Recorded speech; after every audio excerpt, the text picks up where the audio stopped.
धर्मपुर गांव में रहने वाला रामधन एक बेहद गरीब किसान था। इस बार उसने गांव के सेठ से उधार लेकर खेती की थी। मौसम अच्छा रहा और खेतों में पहली बार फसल बहुत अच्छी आई थी। पूरे परिवार में एक उम्मीद जाग उठी थी। देखो सुनीता, इस बार कितनी अच्छी फसल हुई है। भगवान ने हमारी सुन ली। लगता है अब बच्चों को भूखा नहीं सोना पड़ेगा। हाँ रामधन, इस बार मेहनत रंग लाई है। अब अगर फसल सही सलामत कट गई तो कुछ महीनों का चैन मिल जाएगा। पिताजी, क्या इस बार हम स्कूल जा पाएंगे? जरूर बेटा, अब तो तुझे अच्छे कपड़े और किताबें भी दिलवाऊंगा। पिताजी, मेरे लिए क्या लाओगे? बोलो ना पिताजी। तेरे लिए गुड़िया और नई चूड़ियां लाऊंगा। लेकिन शायद किस्मत को ये मुस्काने राज नहीं आई। शाम ढलते ही आसमान पर काले बादल घिर गए और तेज आंधी के साथ मूसलाधार बारिश शुरू हो गई। रामधन, जल्दी चलो, खेत में पानी भरने लगा है। हे भगवान, कहीं सब कुछ न बह जाए। रामधन भागकर खेत पहुंचा। वहां का दृश्य देखकर उसका दिल बैठ गया। खेत पूरा पानी में भर चुका था और सारी फसल भी डूब चुकी थी। अब क्या बचा भगवान? सब कुछ खत्म हो गया। मेरी मेहनत, मेरी उम्मीद सब बह गई। अब बच्चों को क्या खिलाएंगे जी? घर में तो एक मुट्ठी अनाज भी नहीं बचा है। अगले दिन सुबह रामधन सेठ हरिराम के पास गया, जिसके पास से उसने कर्जा लिया था। उसे उम्मीद थी कि शायद सेठ थोड़ा सा समय दे देगा। सेठ जी, बारिश में सब कुछ बर्बाद हो गया। थोड़ी मोहलत दे दीजिए। अगली बार फसल होगी तो सारा कर्ज चुका दूंगा। तुम्हें अब कोई मोहलत नहीं मिलेगी रामधन। कागज के हिसाब से अब वो जमीन मेरी है। सेठ जी, वो मेरी पुश्तैनी जमीन है। आप ऐसा मत करिए। मुझे कागज से मतलब है, भावना से नहीं। अब वो जमीन मेरे नाम है और तुम लोग तुरंत उसे खाली कर दो। रामधन की जमीन भी चली गई और उसके पास अब कुछ भी नहीं बचा था। उसके पास अब ना तो खेत था, ना पैसा और न ही कोई आसरा। सुनीता, अब इस गांव में हमारे लिए कुछ नहीं बचा। चलो जंगल की ओर चलते हैं। शायद वहाँ कहीं से छुपाने की जगह मिल जाए। ठीक है रामधन, अब जैसी तुम्हारी मर्जी। और इसी के साथ एक गरीब किसान अपने टूटे सपनों को समेटे अपने परिवार को लेकर निकल पड़ा, अनजाने अंधेरे की ओर। सेठ ने उन्हें जमीन से भी निकाल दिया था और अब उनके पास न घर का ठिकाना था, न ही खाने के लिए कुछ था। रामधन का परिवार एक बार फिर सड़क पर था। बारिश अब रुक चुकी थी, लेकिन उनके जीवन की बरसात थमने का नाम ही नहीं ले रही थी। चलो सुनीता, अब पीछे मत देखो। जो हो गया उसे सोचने से कुछ नहीं होगा। अब घर नहीं बचा सुनीता, बस जिम्मेदारी बची है इन बच्चों की। इन्हें भूखा नहीं सोने दूंगा, चाहे मुझे कुछ भी करना पड़े। पिताजी, अब हम कहाँ जाएंगे? बेटा, अभी हम एक जगह चल रहे हैं। वहाँ शायद कोई बूढ़े बाबा रहते हैं, जंगल के किनारे पर। सुना है वो अच्छे इंसान हैं। मुझे बहुत भूख लगी है बाबू, मुझे खाना चाहिए। थोड़ा और चल ले बेटा, वहाँ पहुँचते ही कुछ इंतजाम कर लेंगे। रामधन का परिवार गांव से बाहर निकलकर जंगल की ओर बढ़ गया। उन्हें दूर से ही एक टूटी हुई कुटिया दिखाई दी। पास जाने पर देखा वहाँ पर एक बूढ़ा साधु अपनी धुनी रमाए बैठा था। बाबा प्रणाम, हम लोग बहुत मुसीबत में हैं। हमारे पास अब कुछ भी नहीं बचा। बेटा, तुम्हारे चेहरे पर ईमानदारी दिख रही है। तुम चाहो तो इस कुटिया में रह सकते हो। कुछ ज्यादा नहीं है, लेकिन सिर छुपाने की जगह मिल जाएगी। आपका धन्यवाद बाबा, भगवान आपको सुख दे। अब वही टूटी कुटिया उनका नया ठिकाना बन गई थी।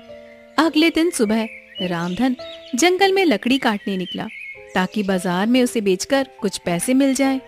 सुनीता, मैं जंगल जा रहा हूँ, लकड़ियाँ काट कर लाऊंगा। फिर उसे बेचकर कुछ सब्जी लाएंगे बच्चों के लिए। जल्दी लौट आना, खाना भी बनाना है और बच्चों को भी कुछ खिलाना है जी। रामधन दिन भर जंगल में पसीना बहाकर लकड़ियां काटता रहा और शाम होते ही उन्हें लेकर बाजार की ओर गया। वहां उसे बहुत कम पैसे मिले, पर उसने कुछ आलू, प्याज और थोड़ा सा आटा खरीद लिया। ये लो सुनीता, कुछ खाने का सामान लाया हूँ। कुछ खास तो नहीं है, लेकिन बच्चों का पेट तो भर जाएगा। तुमने इतना सब किया रामधन, अब तुम हाथ मुंह धोकर बैठो तो मैं तुम्हारे लिए भी रोटियां सेक देती हूँ। माँ, क्या आज गुड़ नहीं आया? आज नहीं बिटिया, लेकिन हम कल जरूर से गुड़ लेकर आ जाएंगे। रात को सभी ने सूखी रोटियों के साथ उबली सब्जी खाई और पहली बार किसी को भी कोई शिकायत नहीं थी। सबकी आंखों में थकान थी, लेकिन उस थकान में भी एक उम्मीद छिपी थी। अब हर दिन ऐसा ही होगा। मैं मेहनत करूंगा और हम सब मिलकर आगे बढ़ेंगे। हमारे पास कुछ भी नहीं है, लेकिन हम एक साथ हैं, यही सबसे बड़ी बात है। कठिनाइयों का पहाड़ उनके सामने खड़ा था, लेकिन रामधन ने हार नहीं मानी। उसका सफर अभी लंबा था, लेकिन उसका इरादा सटीक था। रामधन अब रोज जंगल जाकर लकड़ियां काटता और शाम तक उसे बाजार में बेचकर जो भी मिलता उससे राशन लाता। बच्चों की आंखों में अभी भूख दिखती थी, लेकिन वो अब शिकायत नहीं करते थे। परिवार के लिए संघर्ष अब उनकी आदत बन गई थी। सुनिए जी, जल्दी लौट आइएगा, कल बहुत देर हो गई थी और बिटिया आपके बिना ही सो गई थी। हाँ सुनीता, जल्दी लौटूंगा। आज थोड़ी ज्यादा लकड़ियां लाऊंगा ताकि कुछ पैसे ज्यादा मिल जाएं। पिताजी, आज क्या गुड़ भी लाएंगे? जरूर बेटा, इस बार तेरे लिए गुड़ भी और माँ के लिए एक साड़ी का सपना भी लेकर आऊंगा। और मेरे लिए चूड़ियां। तुम्हारे लिए सबसे सुंदर चूड़ियां बिटिया, बस भगवान थोड़ा साथ दे। रामधन मुस्कुराते हुए जंगल की ओर निकल पड़ा, लेकिन आज वो हर रोज से थोड़ा आगे निकल गया। वो सोच रहा था कि जितना ज्यादा लकड़ी मिलेगा उतना ज्यादा ही अच्छा होगा। आज ज्यादा लकड़ी चाहिए, ज्यादा लकड़ी मतलब ज्यादा पैसा मतलब सबके चेहरे पर खुशी। पेड़ों की गहराइयों में वो इतना आगे निकल गया कि उसे पता ही नहीं चला कि वो कहाँ पहुँच गया है। दूर तक सिर्फ जंगल ही जंगल था। वहाँ पर कोई रास्ता दिखाई नहीं दे रहा था, न ही कोई आवाज थी। अरे, ये कौन सी जगह है? ये रास्ता तो रोज वाला नहीं लगता है कहीं गलत दिशा में आ गया। वो इधर उधर देखने लगा, लेकिन उसे कोई दिशा समझ नहीं आ रही थी। आसमान में बादल घिरने लगे थे और हल्की सी बारिश भी शुरू हो गई थी। हे भगवान, अब क्या करूं? जिस दिशा से आया था वो भी भूल गया। अब कोई रास्ता नहीं सूझ रहा। उधर झोपड़ी में सुनीता बार बार जंगल की ओर देख रही थी। सूरज ढल चुका था, लेकिन रामधन नहीं लौटा। आज बहुत देर हो गई है, अब तक तो वो रोज लौट आते हैं, आज इतनी देर क्यों हो गई है? माँ, पिताजी को कुछ हो तो नहीं गया? ऐसा मत बोल बेटा, वो ठीक होंगे, बस शायद ज्यादा दूर तक निकल गए होंगे। मुझे डर लग रहा है माँ। उधर रामधन थक कर एक पत्थर पर बैठ गया। उसकी आंखें नम हो गई, लेकिन फिर उसने हिम्मत जुटाई और आगे बढ़ा। तभी एक छोटी सी रोशनी दिखाई दी। वो क्या है? वहाँ कोई घर जैसा दिख रहा है, या फिर कोई आग जला रहा है। चलो देखता हूँ। वो उस रोशनी की ओर बढ़ा और उसे एक अजीब सी गुफा दिखाई दी, जिसमें से पीली सी चमक आ रही थी। वो थोड़ा घबराया, लेकिन फिर अंदर गया। ये कैसी जगह है? सब कुछ सुनसान है, लेकिन यहाँ रोशनी कैसी? गुफा के अंदर वो जैसे ही आगे बढ़ा, उसे सामने एक अलग ही दुनिया दिखाई दी। वो एक गांव जैसा था, लेकिन वहाँ कोई इंसान नहीं था। पूरा गांव सोने के जैसा चमक रहा था। ये तो कोई सपना लग रहा है, मगर मैं तो जाग रहा हूँ। फिर ये क्या है? अचानक दो सिपाही आए और रामधन से बोले, तुम कौन हो और यहाँ कैसे आए? मेरा नाम रामधन है। मैं गरीब किसान हूँ, रास्ता भटक गया हूँ। राजा के पास चलो, वो तुमसे मिलना चाहते हैं। रामधन डरते हुए उनके साथ महल की ओर चल पड़ा। उसे समझ नहीं आ रहा था कि अब उसके साथ क्या होने वाला है। रामधन डर और हैरानी के बीच आगे बढ़ रहा था। सोने जैसे इस गांव में कोई आदमी दिखाई नहीं दे रहा था, लेकिन ये जगह किसी सपने जैसी लग रही थी। मैं कहीं सपना तो नहीं देख रहा हूँ। सब कुछ इतना चमकदार कैसे है? और ये लोग कौन हैं? सिपाही उसे महल के मुख्य दरवाजे तक ले गए। वहाँ अंदर से एक तेज और गंभीर आवाज आई, उसे भीतर ले आओ। रामधन अंदर गया तो सामने एक ऊंचे आसन पर एक वृद्ध राजा बैठे थे, जिनके चेहरे पर तेज और आंखों में करुणा थी। बताओ कौन हो तुम और यहाँ कैसे आए?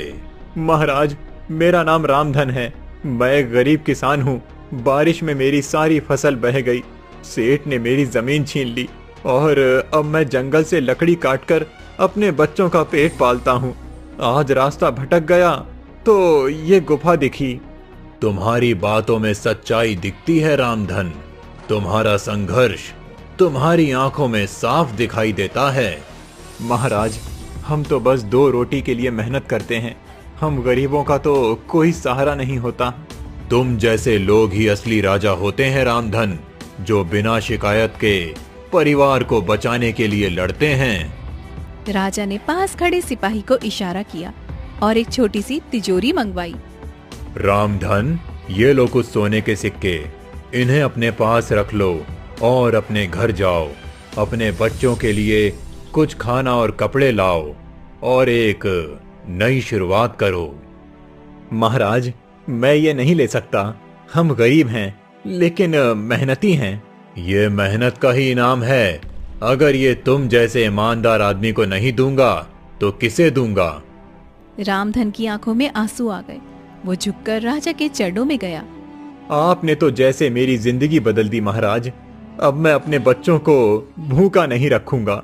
जाओ रामधन, लेकिन याद रखना, ये गांव सिर्फ उन्हीं को दिखाई देता है जो सच्चे दिल से मेहनत करता है और अपने स्वार्थ से ऊपर होते हैं। अगली सुबह रामधन इन सिक्कों को लेकर बाजार में गया। वहाँ से उसने खूब सारा राशन लिया, बच्चों के लिए नए कपड़े खरीदे और सुनीता के लिए एक रंगीन साड़ी खरीदी। आज दिल से सुकून मिला सुनीता। बच्चों के चेहरे पर जो मुस्कान देखी है, वो सब कुछ भूल जाने जैसी है।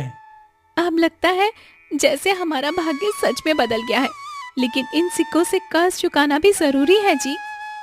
रामधन उसी दिन सीधा सेठ हरिराम के घर पर गया। उसके हाथ में सिक्कों से भरी थैली थी। सेठ जी, ये लीजिए आपका कर्जा। पूरा चुका रहा हूँ। एक एक सिक्का मेहनत से आया है। रामधन, ये सब कैसे हुआ?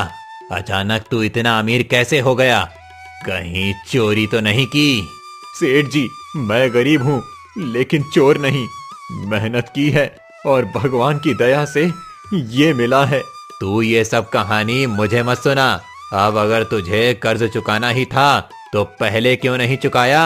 अब चुका दिया सेठ जी, और अब आप मेरी जमीन के कागज भी लौटा दीजिए। सेठ को शक था, लेकिन सामने सोने के सिक्के दिखकर वो चुप हो गया। जमीन के कागज लौटाए और रामधन वहाँ से निकल गया। पिताजी, अब क्या हम फिर से उसी खेत में काम करेंगे? हाँ बेटा, अब वो खेत फिर से हमारा है। अब हम उसमें मेहनत करेंगे, लेकिन एक और सपना भी है। सपना कैसा?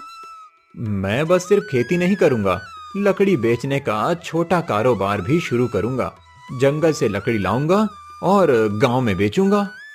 रामधन ने 2 दिन में लकड़ी बेचने का एक ठेला बनवाया और अब हर सुबह जंगल जाता और शाम को बाजार में बेचकर लकड़ियों को घर पे लौटता। धीरे धीरे उसके पास पैसा भी बढ़ने लगा और गांव वाले भी अब उसे सम्मान की नजर से देखने लगे। देखो, रामधन अब अमीर हो गया।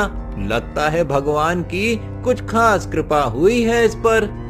लेकिन सेठ हरिराम को चैन नहीं पड़ा। वो रोज सोचता कि आखिर रामधन के पास अचानक इतना धन कहाँ से आ गया है। उसने ठान लिया था कि अब वो इस रहस्य का पता लगाकर ही रहेगा। रामधन, अब मैं चुपचाप नहीं रहूंगा। मुझे भी देखना है ये पैसा आया कहाँ से। जरूर कोई राज है।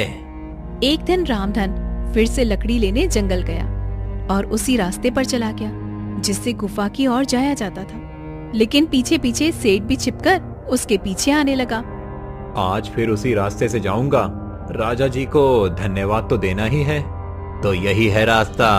तू यहीं से गया था, अब तो मैं भी तेरे पीछे पीछे चलूंगा। देखता हूँ क्या खेल है। कुछ ही दूर पर वो गुफा होगी। अब गुफा कहाँ है? दिखाई क्यों नहीं दे रही? लगता है किसी रहस्य में छुपा है सब। वो रही मेरी गुफा, वही जगह जहां मेरी तकदीर पलटी। तो तू यहीं आया था, अब मैं भी आऊंगा और जितना सोना मिलेगा सब मेरा होगा।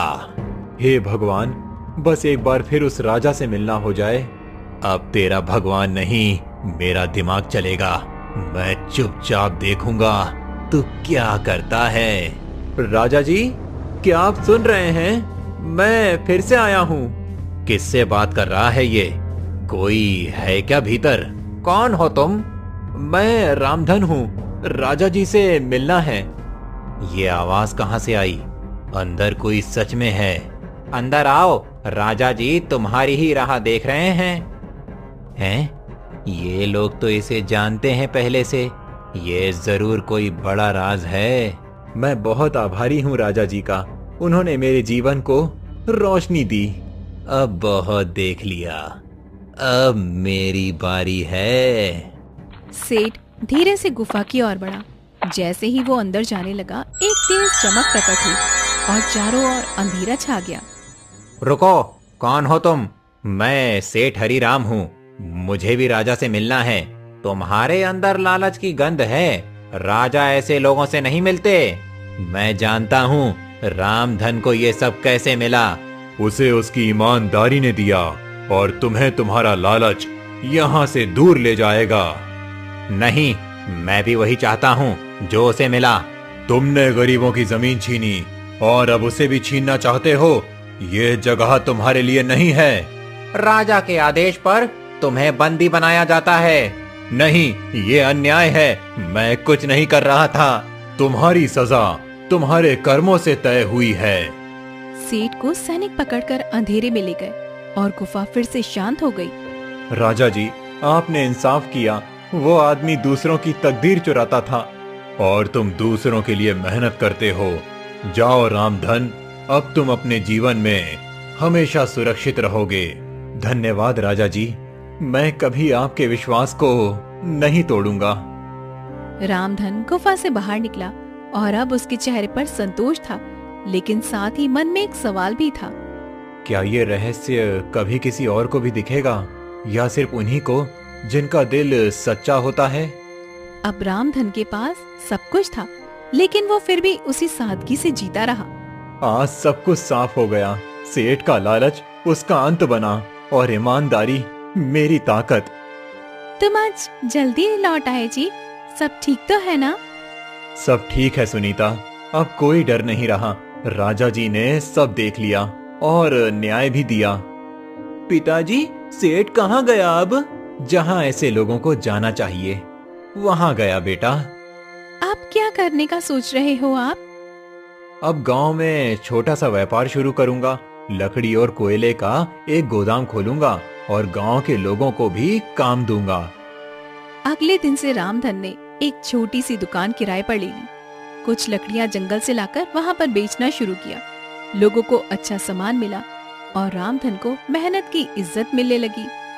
रामधन भाई, तुम्हारा माल तो बढ़िया होता है। अब हमें बाहर नहीं जाना पड़ता। और भाव भी ठीक देते हो, दिल से व्यापार करते हो। हम तो सबके हैं भाई। जब हम भूखे थे तब भी गांव हमारे साथ था। अब हम थोड़ा कुछ कर सकें तो वही सबसे बड़ी बात है। गांव में अब लोग रामधन को सम्मान से देखने लगे। जो कभी सबसे नीचे था, अब सबसे ऊपर बैठा करता था, लेकिन फिर भी जमीन से जुड़ा हुआ था। तुमने सब कुछ सच में संभाल लिया रामधन, मैं बहुत खुश हूँ तुम्हारे लिए। नहीं सुनीता, भगवान ने हम पर भरोसा किया और हमने उस भरोसे को निभा दिया। कोई है बाहर, देखूं? इस वक्त कौन हो सकता है जी? कौन है भाई? रामधन जी, आप ही हैं? हाँ, कहिए। मैं राजा जी का दूत हूँ। उन्होंने आपको एक संदेश भेजा है। राजा जी का संदेश मेरे लिए? हाँ, उन्होंने आपको बुलाया है। उन्हें आपसे कुछ खास बात करनी है। किस लिए बुलाया है? क्या बात हुई है? सब ठीक तो है ना? मुझे बस इतना कहा गया है कि रामधन को तुरंत लेकर आना है। ठीक है, मैं सुबह चलता हूँ। नहीं, आप अभी चलिए, मैं साथ हूँ, रास्ता सुरक्षित है। ठीक है, बच्चों का ध्यान रखना सुनीता। पिताजी, जल्दी लौट आना। रामधन बिना सवाल किए दूत के साथ निकल पड़ा। रात के अंधेरे में उसकी चाल धीमी थी, लेकिन मन में विश्वास था। राजा जी इंतजार कर रहे हैं, अंदर आइए। राजा जी ने रात में बुलाया है, जरूर कोई जरूरी बात होगी। आओ रामधन, बैठो। प्रणाम महाराज, आपने मुझे याद किया? रामधन, हम कई दिनों से देख रहे हैं, तुमने जिस तरह से जिंदगी को फिर से खड़ा किया है वो बहुत प्रेरणादायक है। महाराज, आपने जिस दिन मदद की उसी दिन मेरी किस्मत बदली। हमारे पास अब ज्यादा उम्र नहीं बची और कोई वारिस भी नहीं है। हम चाहते हैं कि तुम हमारे उत्तराधिकारी बनो। मैं राजगद्दी पर बैठूं? ये कैसे संभव है? हमने तुम्हारे व्यवहार, ईमानदारी और परिश्रम को परखा है और यही गुण एक सच्चे राजा में होने चाहिए। मुझे सोचने का समय दीजिए महाराज। तुम्हें कल सुबह तक का समय देते हैं, फैसला सोच समझकर कर लेना। रामधन महल से बाहर निकला। उसके मन में सवालों की बाढ़ थी, लेकिन साथ ही एक नई उम्मीद भी थी। रामधन, क्या फैसला किया तुमने? महाराज, मैं रात भर सोचता रहा। ये गद्दी एक जिम्मेदारी है, मैंने कभी इसका सपनों में भी नहीं सोचा था। लेकिन अगर आप मुझे योग्य मानते हैं तो मैं ये जिम्मेदारी स्वीकार करता हूँ। तुम्हारा ये उत्तर ही साबित करता है कि तुम इसके लायक हो। मैं वादा करता हूँ कि मैं हमेशा गरीबों के साथ खड़ा रहूंगा, किसी के साथ अन्याय नहीं होने दूंगा। महाराज रामधन को राजसी वस्त्र पहनाए जाएं। रामधन को नया वस्त्र पहनाया गया, उसके माथे पर राज तिलक किया गया और उसे सिंहासन पर बैठाया गया। रामधन, क्या ये सच में सपना है? नहीं सुनीता, ये भगवान की मर्जी है। अब हम भूखे नहीं सोएंगे, बल्कि दूसरों की भूख मिटाने की जिम्मेदारी लेंगे। अब मैं राजा का बेटा हूँ। नहीं बेटा, तुम जनता के सेवक के बेटे हो। हम राजा नहीं, सेवक बनकर जिएंगे। धर्मपुर गांव के उसी गरीब किसान ने, जो बारिश में सब कुछ खो चुका था, आज अपने संघर्ष से राजमहल तक का सफर तय किया था। उसने जिस राजा ने लकड़ी काट कर बच्चों को पाला, वही सही मायनों में जनता का राजा होता है। रामधन ने न तो अमीरी को घमंड बनने दिया, न गरीबी को शर्म। उसने हर परिस्थिति को स्वीकार किया और मेहनत से अपनी तकदीर लिख दी।